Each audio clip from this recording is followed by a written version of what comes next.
Anyone remember where we left off?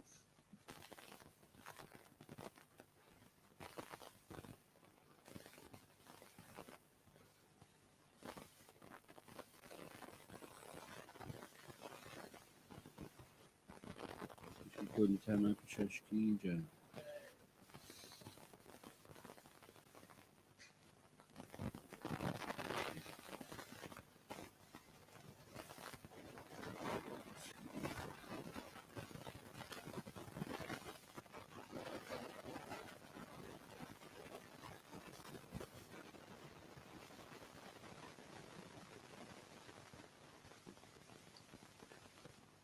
Okay, so is he still in Bombay?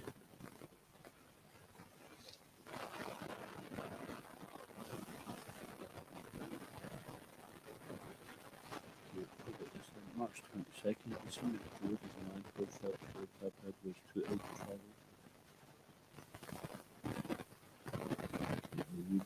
As Srila Prabhupada entered his beautiful quarters at Hare Krishna land, he remarked that no one could doubt his Srimad standing with them.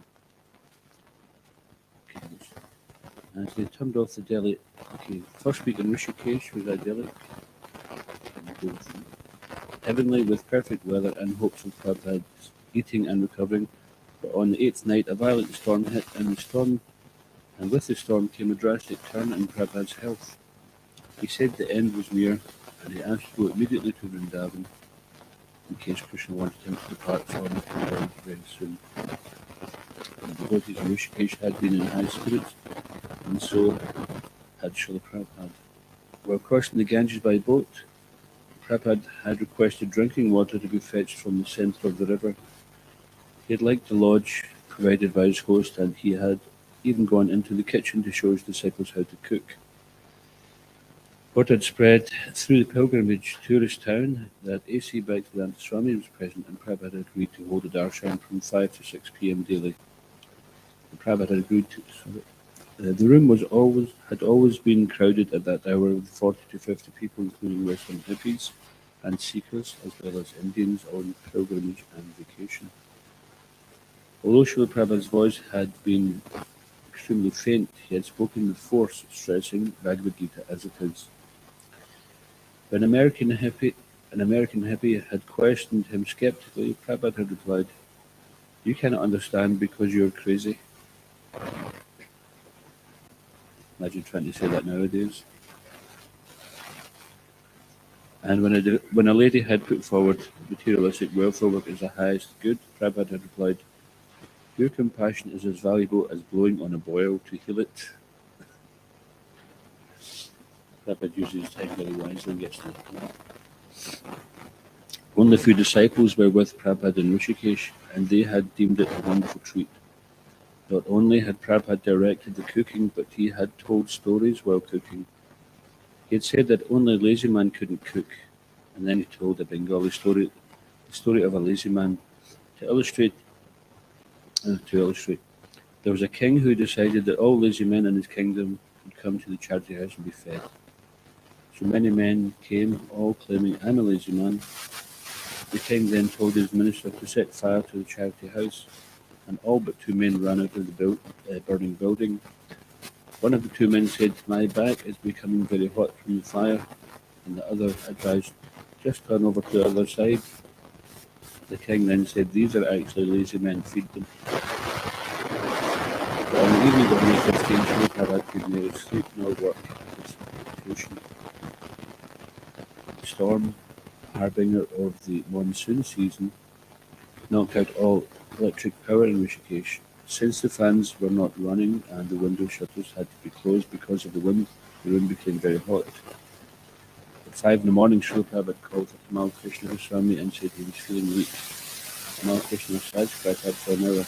Even at dawn, the wind did not let up and the sand was blowing. The storm and power failure continued the next night. Tamal Krishna asked Prabhupada about the swelling in his hands and feet, and Prabhupada replied, annoyed, "Why are you bothering? It is my body, and I am not disturbed." But then added, "From the material point of view, it is not good. Please consider how everything may be turned over to the GBC, so that in my absence everything will go on."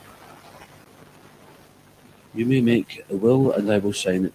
He was talking differently about things that before he had only alluded to. Suddenly, at 1:30 a.m., Prabhupada rang his bell, and Tamal Krishna and Kirachora Gopinath responded. From beneath his mosquito net, he said, I was telling you the symptoms are not good. I want to leave immediately for Vrindavan. It was time for him to pass away, he said, then let it be in Vrindavan.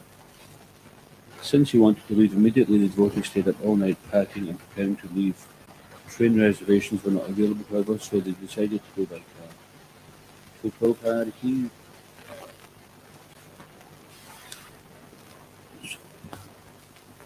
Om Namo Bhagavate Vasudevaya. Om Namo Bhagavate Vasudevaya. Om Namo Bhagavate Vasudevaya.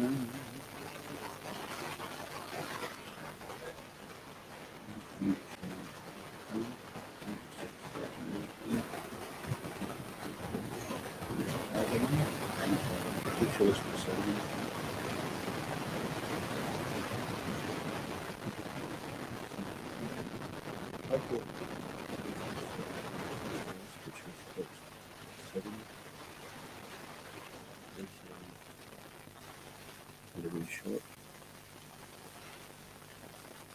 We'll go through to text 9. To myself, and then we can read the text 9 together.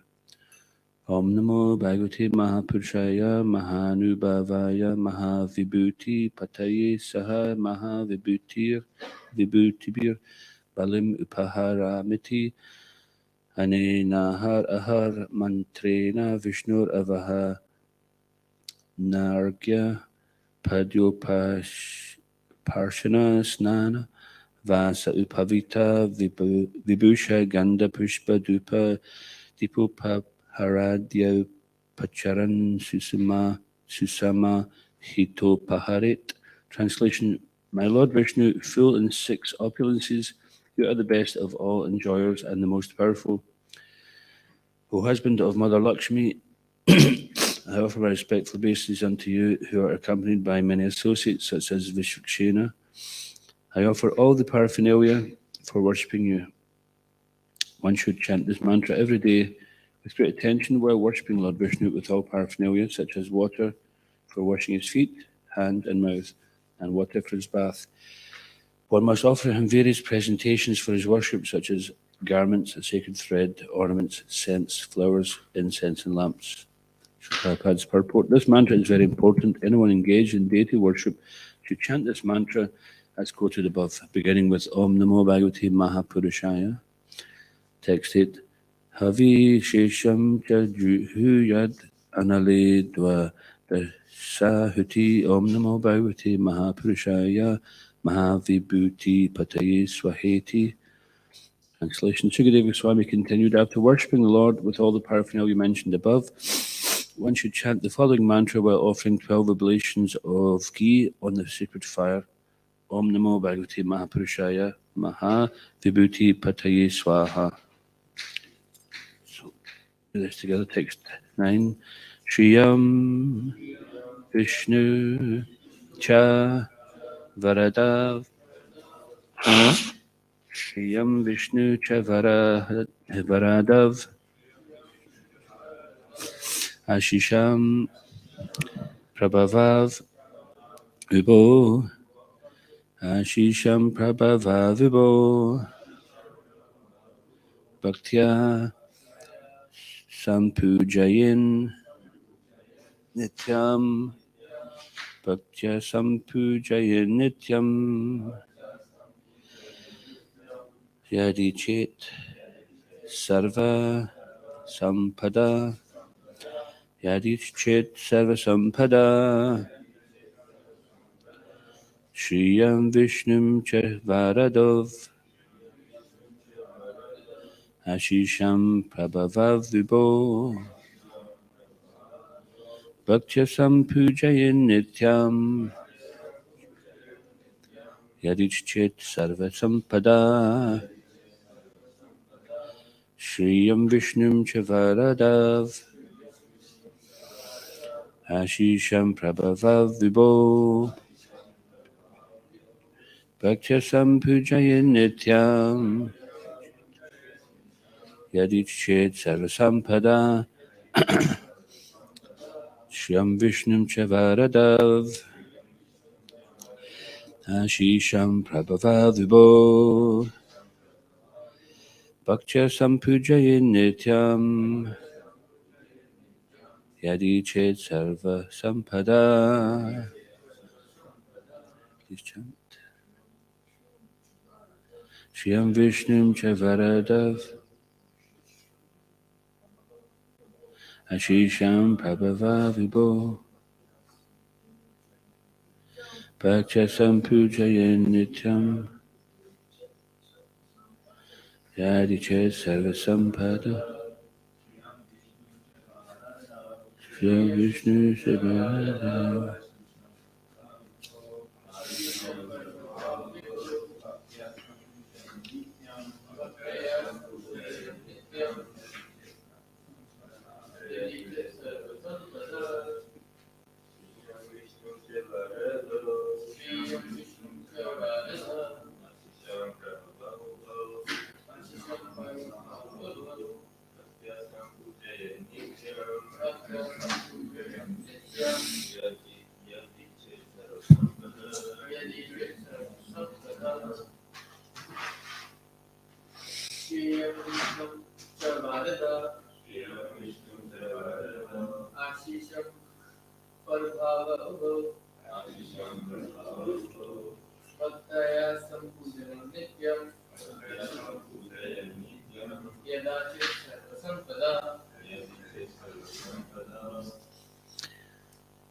Shriyam, the goddess of fortune, Vishnum, Lord Vishnu, Cha, and Varado, the bestowers of benedictions, Ashisham, of blessings, Prabhavo, the sources, Ubo, both, Bhaktya, with devotion, Sampu Jayet, should worship, Nityam, daily, Yadi, if, Ichet, desires, Sarva, all, Sampada, opulences. Translation: if one desires all opulences, his duty is to daily worship Lord Vishnu with his wife Lakshmi. With great devotion, one should worship him according to the above-mentioned process. Lord Vishnu and the goddess of fortune are an immensely powerful combination. They are the bestowers of all benedictions and the sources of all good fortune. Therefore, the duty of everyone is to worship Lakshmi Narayan. Let's repeat. If one desires all opulences, his duty is to daily worship Lord Vishnu with his wife Lakshmi. With great devotion, one should worship him according to the above-mentioned process. Lord Vishnu and the goddess of fortune are an immensely powerful combination. They are the bestowers of all benedictions and the sources of all good fortune. Therefore, the duty of everyone is to worship Lakshmi Narayan. Srila Prabhupada's purport. Lakshmi Narayan, Lord Vishnu, and Mother Lakshmi are always situated in everyone's heart. Ishvara Sarvabhutanam Hrideshir Junatishtati. However, because non-devotees do not realize that Lord Vishnu stays with his eternal consort Lakshmi within the hearts of all living entities, they are not endowed with the opulence of Lord Vishnu. Unscrupulous men sometimes address a poor man as Daridra Narayan or Poor Narayan. This is most unscientific. Lord Vishnu and Lakshmi are always situated in everyone's heart, but this does not mean that everyone is Narayan, especially not those in poverty. This is a most abominable term to use in connection with Narayan. Narayan never becomes poor, and therefore he can never be called Daridra Narayan. Narayan is certainly situated in everyone's heart, but he is neither poor nor rich. Only unscrupulous persons who do not know the opulence of Narayan try to afflict him with poverty. Om Gana Tamarandasya Gananjana Salakaya Chakrun Militamina Tasman Shigurave Namaha Kam Kuroti Vachalam Pangam Lagate Garim Yakripatamam Vande Shigarim Dinitaranam Jai Shri Krishna Chaitanya Prabhu Nityananda Shri Advaita Gadadhar Shiva Sadi Gaura Bhaktavrinda Hare Krishna Krishna Krishna Hare Hare Hare Rama Rama Rama Hare Hare.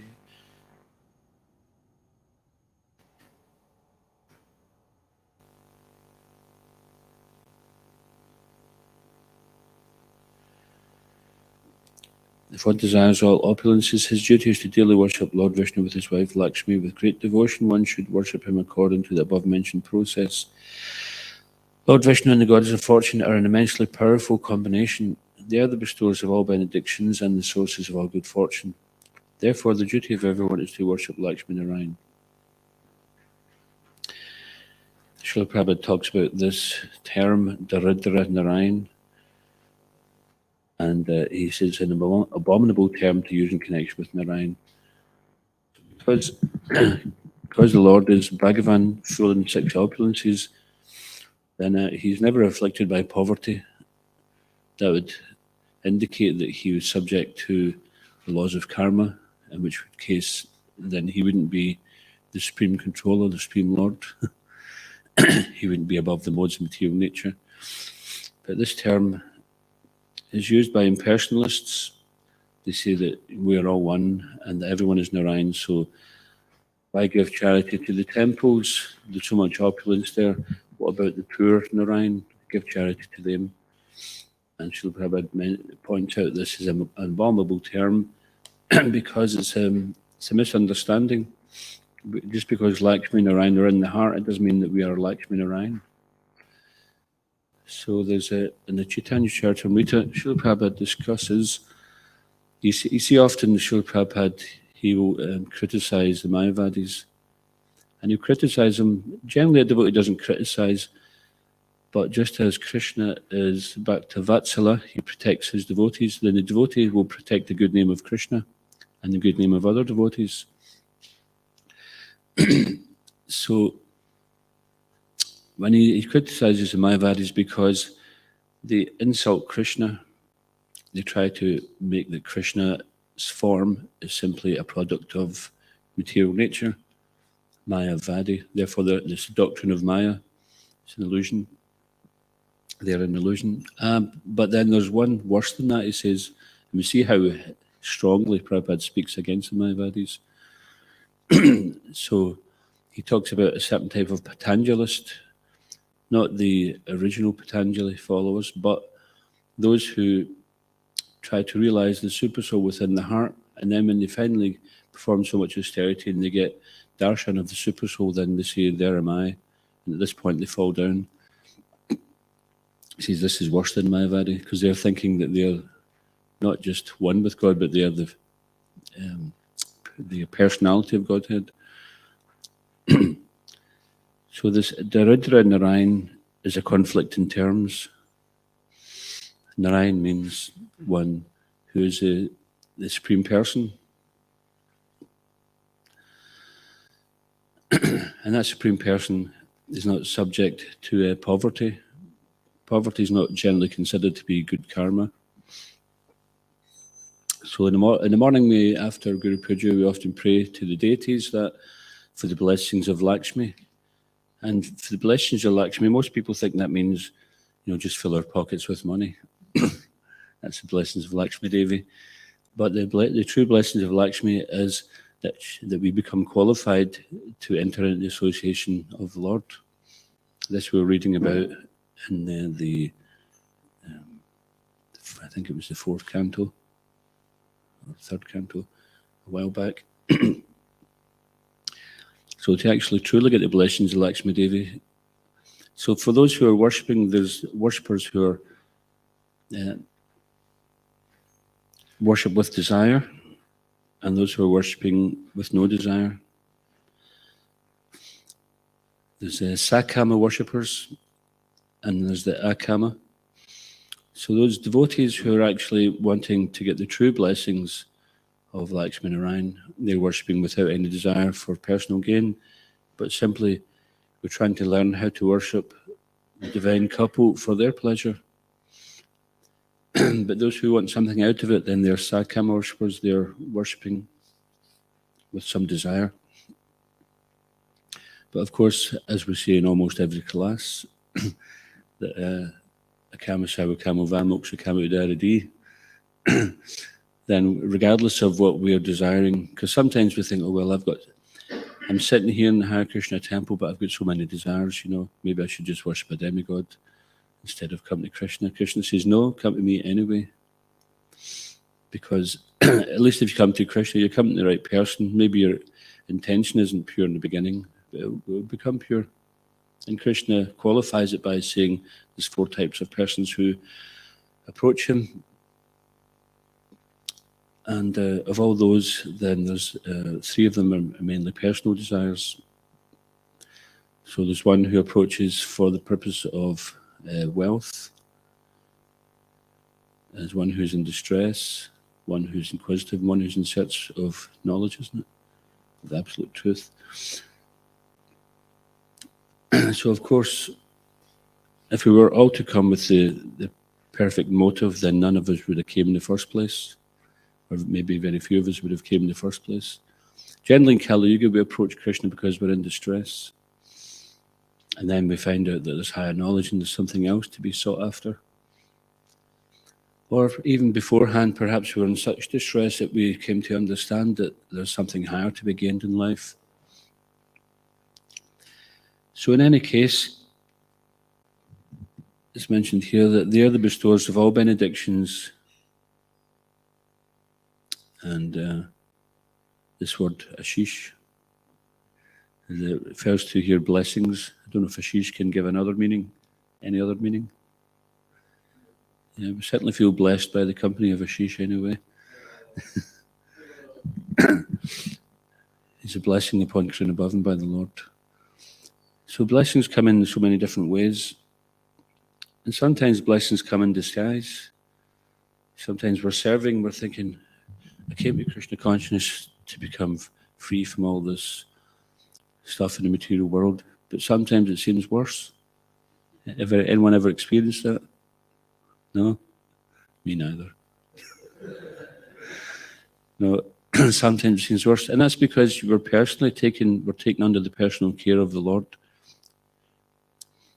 It's just like sometimes the child has to go to the dentist and they don't want to go. The tooth is causing them so much pain, they can't sleep, they're crying all the time. And then the mother says, okay, let me make an appointment, take the child to the dentist. And then the child doesn't want to go. And the mother has to cajole it and trick it or even drag it sometimes there. But the mother's thinking, the child needs to get this tooth taken out, so it'll be okay once it happens. So sometimes Krishna is like that. It's like, okay, this is for your own good. I know you're not happy about it, but it's for your own good. So this is Krishna's love upon us. Sometimes we're in difficulty, and we see the difficulty which some of Krishna's pure devotees were put under, and you think, well, Krishna's pure devotees are, they're totally surrendered, but they're going through much difficulty. Why is that? So why is that?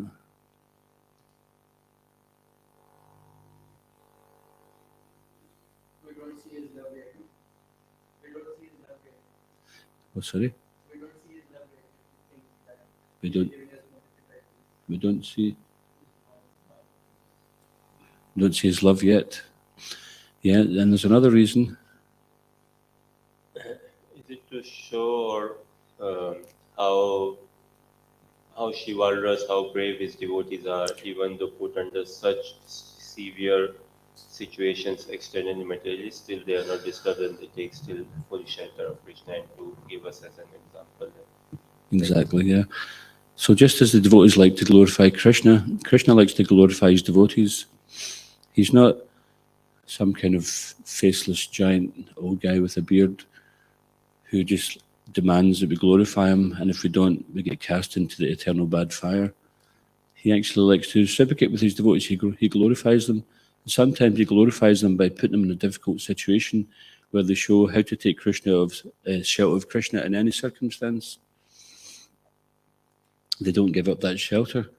So this has shown us that no matter what you're put through, you can take shelter in Krishna and he'll be there. He won't let you down. With Maya, it's a different story. Maya says, just like we were talking the other day, Prabhupada was giving a lecture on 26 Second Avenue, and you hear the ice cream van chiming, diddle, diddle, dee, dee. And he says, come enjoy, and I will kick you. This is like Prabhupada's saying the voice of Maya, this ringing, innocent ringing noise, chime bars that's enticing us to come and enjoy.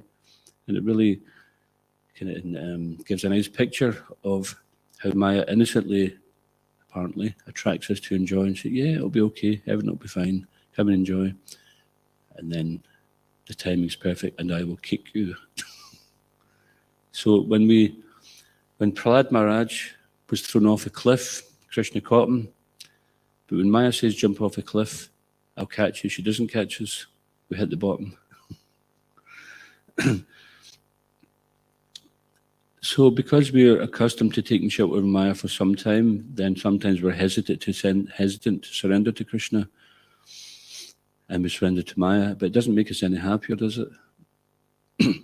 But we discover that when we surrender to Krishna, even though there's some fear there, and that's why Krishna says, Sarvadhamma Prityaja, Mamikama Sharamraja, Aham Tam Sarvapapi Bhyo Moksha Shamimasacha. Abandon all varieties of religion and surrender unto me. I shall protect you from all sinful reaction. Do not fear. So he does say, do not fear for a reason. He doesn't just chuck that in there because like there's another line to be done here, so I better just make something up. No, it's there because he knows the living entities are afraid to surrender. We're afraid of the unknown, that's natural. But the unknown is only unknown and remains unknown unless and until we surrender to Krishna. And this surrender to Krishna it's in incremental steps. It's not that, oh, Krishna says surrender, I'm not surrendered, so I'm a waste of space. We may not be surrendered in some ways, but we're surrendered in other ways. Like we're all sitting here just now, that means, or somebody's online, that means you've taken the time to give to Krishna, to hearing about Krishna. We got up in the morning, chanted the holy names, taken a bath, put on tilak. These are surrenders, but we do it easily now. We do it without thinking. But there's other surrenders ahead of us that we're having to think about. But just Krishna says, don't think about it, just do it. Like there's one conversation between Srila Prabhupada and one guest where Prabhupada, he must have noticed that the boy had been coming for some time. He says, so you've been coming to the temple? He says, so how do you like it? He says, yes, very good. He says, so you'll come and join us? And he says, I don't know. He says, so what is the problem? He says, so I can't remember the exact words, but he says, yeah, I have some attachment. What is that attachment? Speculation. He says, oh, so you want to continue or you want to stop? He says, stop and then stop it. So the logic Prabhupada gives, well, if you want to do something, you do it. You don't say, well, I want to stop it, but you can't continue doing it. I want to stop the speculation, then stop it. So if otherwise, it means that we're saying that, but we don't want to stop it, we want to do something else. And then we should understand, okay, maybe if I'm truthful, say, well, I don't want to stop the speculation, it's some kind of subtle sense gratification. But when we hear the higher message comes from Bhagavatam, Bhagavad Gita, then okay, well, I don't want to do this, but this is for my better welfare to do this. So at the beginning of Sadhana Bhakti, then many things we don't want to do. But Srila Prabhupada explains that this regulated devotional service, sometimes we don't get to do things we want to do. And sometimes we have to do things we don't want to do. But it's only sometimes, it's not all the time.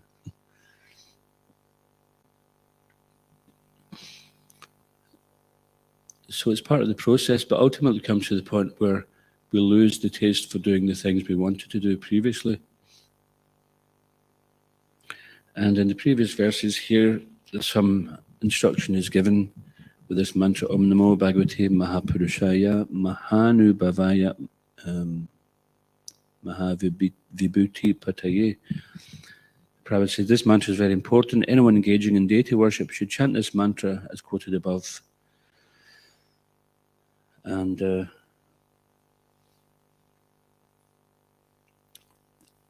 in that verse is mentioned different things which should be offered to the Lord, such as these are known as upachars, things which should be offered, such as dupa, incense, deepa, lamps, pushpa, flowers, ganda, scents, such as scented flowers or sandalwood paste, vibhushan, ornaments, upavita, sacred thread, snan, water for bathing, argyapadya, water for washing the hands, feet, and mouth. So all these different things are listed.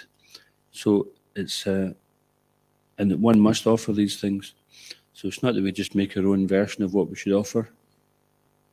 Sometimes we go to certain temples and we see all sorts of unofferable things sitting on the altar.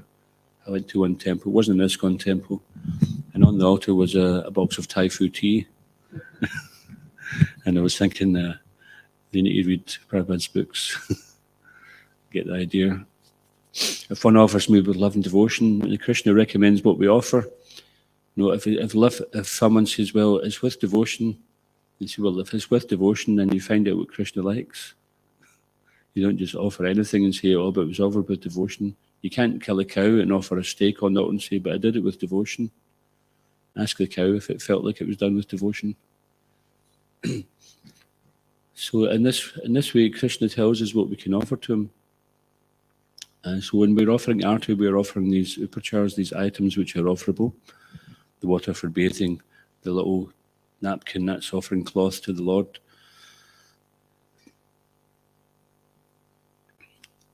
And according to our means, we can offer, and Krishna makes it simple, patram pushpam palam toyam. It says anyone, even a poor man, can offer these things.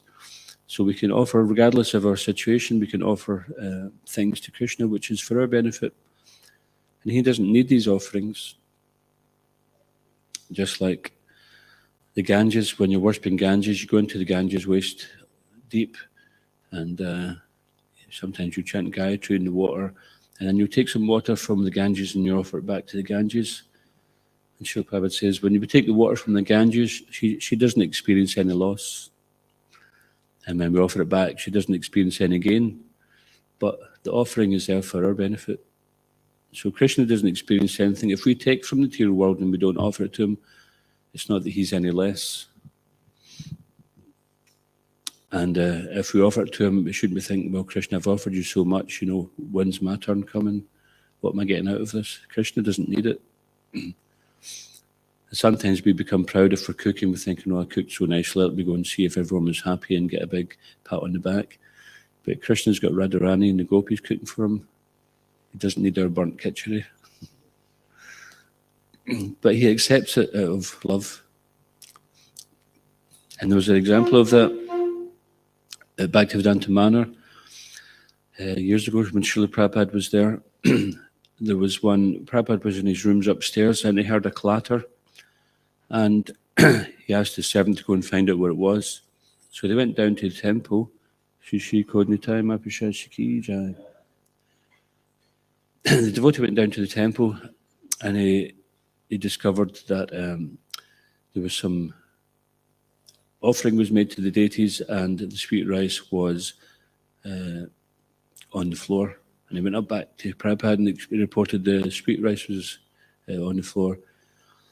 And Prabhupada says, go and ask the cook, did he burn the sweet rice? So he went and asked the cook, and they came back up and says, yeah, it was burnt. He says, Krishna rejected it.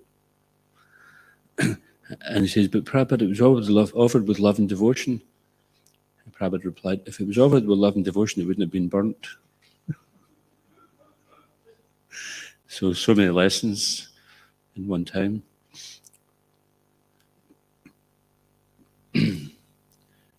You know, and the pure devotee of Krishna can see these things. He has that personal relationship. For us, sometimes we think the deities are just statues, but actually they're personally there to accept our worship.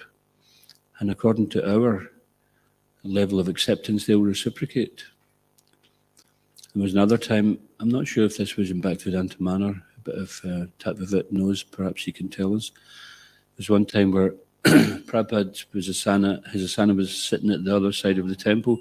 Quite often temples were designed like that, so Prabhupada would get clear darshan of the deities from where he was sitting. And so he was sitting at the other end of the temple, and he told one of the devotees that there was some tilak in Krishna's eyes. I think it was tilak or something in Krishna's eye. He says, go and remove it. And he went and he couldn't see it. He says, no, there's nothing there. He says, no, I'm saying, go and check. So he went a couple of times, and then finally he seen there was some tiny little speck in Krishna's eye, and he removed it. Now, Prabhupada knew that, not because he had like some kind of X-ray vision or something, but because he's connected with the Lord. So these are indications to us that we are following someone who's directly, intimately connected with the Lord. And as with anything in the world, material world, it applies to the spiritual world as well. If you want to go somewhere in life, then often it's who you know, not what you know. So, when we have a bona fide spiritual master, then we're in a very good position because we're connected with someone in the know. We're connected with someone who's well connected. So many people, they can become big scholars. They can become professors in Sanskrit, etc. But it doesn't mean to say that they're any better connected than a devotee who's maybe a simple devotee. They might not even be able to read Sanskrit very well. Sometimes some devotees, they can be years or decades in the movement. Their Sanskrit doesn't improve any. That doesn't make them any less a devotee. It's not dependent on that. And then some Sanskrit scholar may come in and he could read the verse backwards, inside out, back to front, upside down. But he may not be a great devotee. So, of course, that doesn't mean to say that those who are devotees who are very scholarly, it doesn't mean to say they're less of a devotee either, just because they've taken that time to learn. Prabhupada had so many devotees performing so many different services. But there's no material disqualification. Just like the purport to the Mahamantra, Srila Prabhupada said there's no material qualification, there's no material disqualification. So everyone is invited to come and chant the Hare Krishna mantra. Everyone is invited to come and take part in the worship of the Lord. And ultimately everyone's invited to come back to Godhead. And the vehicle for that is the Harinam Sankirtan. Harinam, Harinam, Harinam Avikevalam, Kalodas Jevanas Jeva Gatiranyata. So of all the worships which we do, this Mahamantra, the chanting of the Hare Krishna Mahamantra, is the worship which is meant for everybody in every situation in Kali Yuga, without any pre-qualification. Someone asked us recently that isn't it true that in the Vedic literatures the Mahamantra is listed as Hare Rama, Rama Rama, Hare Hare, Hare Krishna, Krishna Krishna, Hare Hare. And sometimes people refer to ISKCON as Hare Rama, Hare Krishna. And they're not wrong in one sense, because as far as I understand, the Mahamantra was written like that. And it was meant to be that the mantra would be chanted silently, personally, privately. But when Lord Chaitanya was chanting on the streets with the Sankirtan movement, then the Pandits were criticizing, saying, no, this mantra, according to Shastra, shouldn't be chanted publicly. So he said, okay, then I won't chant it. I'll chant Hare Krishna, Krishna Krishna, Hare Hare, Hare Ram, Ram Ram, Hare Hare. So I'm not sure where that came from, but I did hear it from a reliable devotee. If anybody knows where that pastime came from, then do you know where that is from?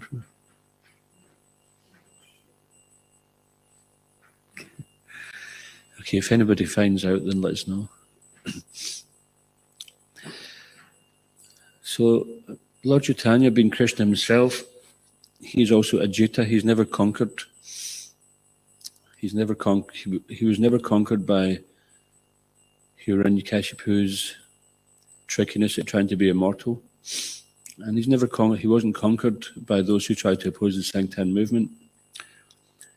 So therefore, when we take out the holy name to the streets, either in the form of kirtan or in the form of book distribution, then we should understand that Lord Chaitanya and the Guru Parampara are behind us. We're representing them. We're not standing out there on our own. We're there with the approval and the backing and the support of the Supreme Lord and the Guru Parampara.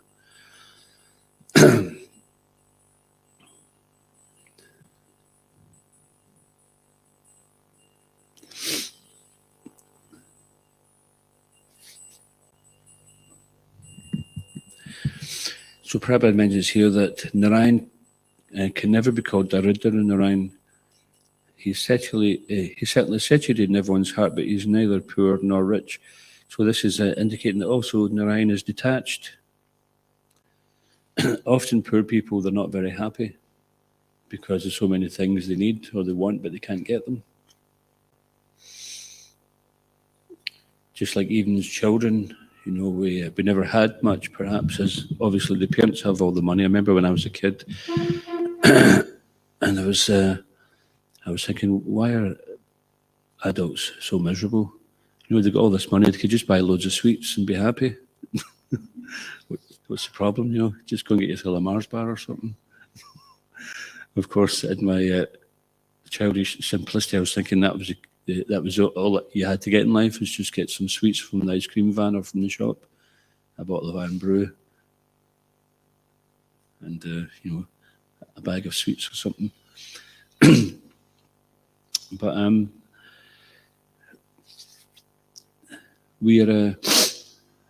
we're more complicated as we get adults. We become more complicated, and our desires are there. But simply, we're wanting. When we're young kids, we want toys. But when we're bigger adult kids, then we want big toys.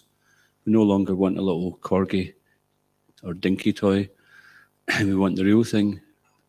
We don't just want a little model Ferrari. We want the real Ferrari. And unless we get it, then we're unhappy. So when we have these desires, we can't fulfill them. And it doesn't matter how much wealth you get, you're always, people thinking, well, if I just get £1 million, then I'll be happy. Then they get $1 million, say, well, another $1 million in the bank, and then they get into a different level of society, and then their needs increase and increase and increase to the point where they could be billionaires and still not happy. There was one man in Edinburgh, he was homeless, and I remember someone showed me him in a film, and I remember seeing him being homeless, but there was one movie director who was visiting Edinburgh. He must have been on either location or on vacation, and he stepped over this man who was sleeping in the shop doorway, and he generally was quite aggressive, so he got up and he started, having a go at him. And he says, hey, would you like to be in a film?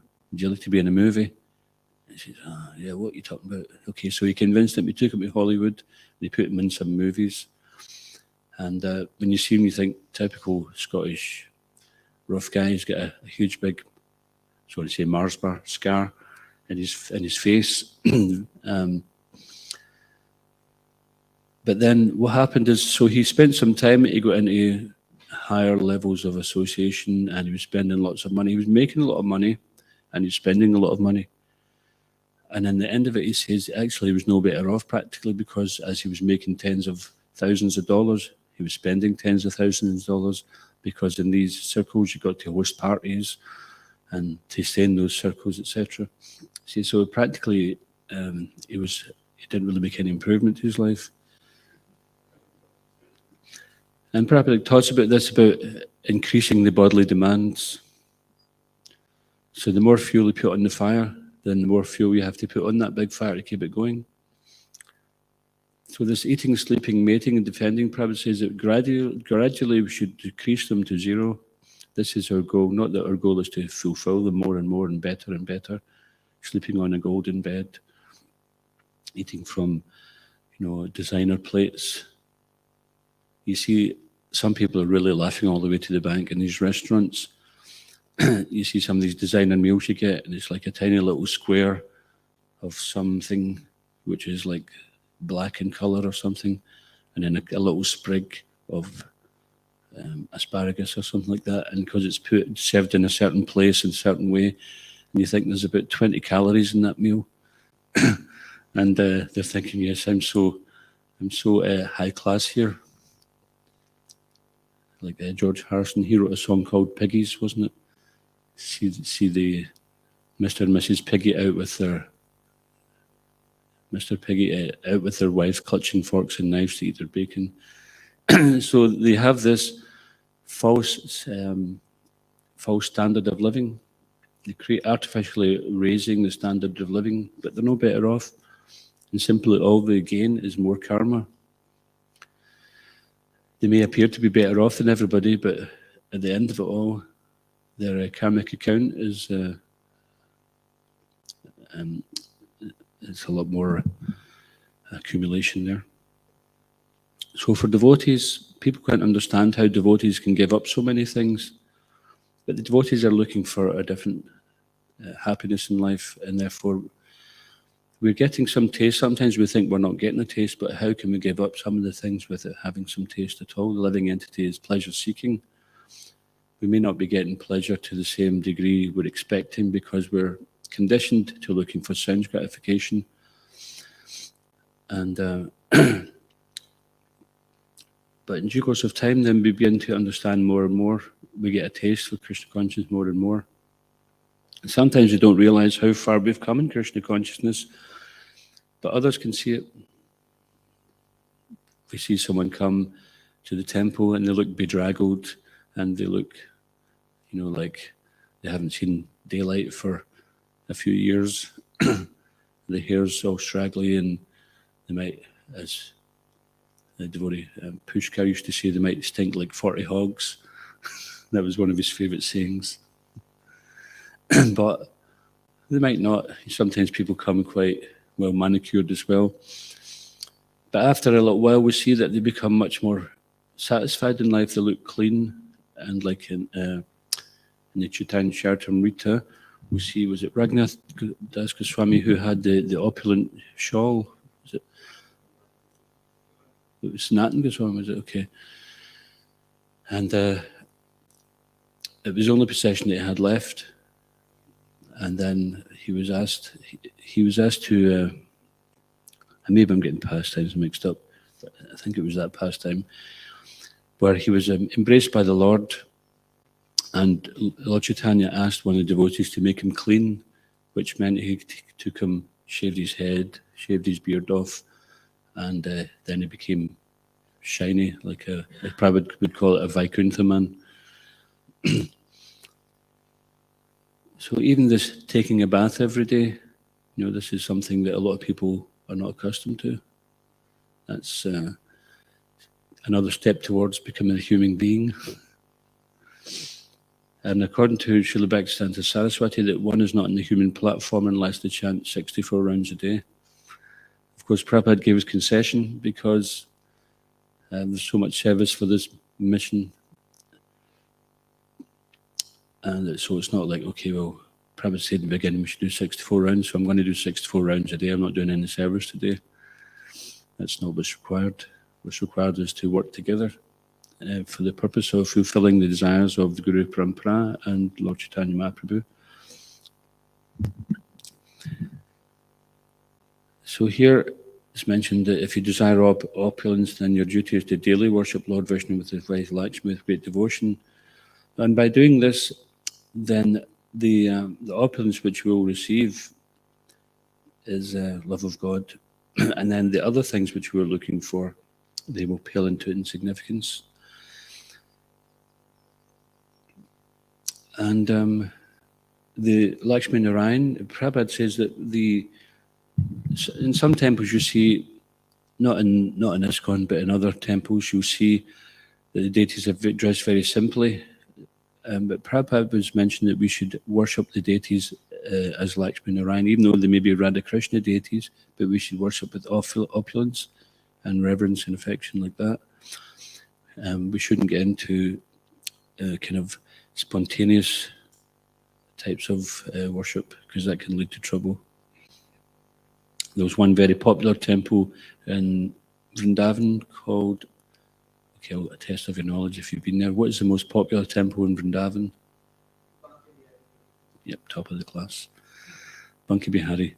And so there was one of the young pujaris there. He created a lot of trouble. One day he dressed the deities in jeans and gave them a mobile phone. Exactly. The look on your face says it all. And basically it was such an uproar that he practically got chased out of Vrindavan for doing such a thing. So this type of spontaneous devotional service is not recommended, but regulated devotional service is recommended.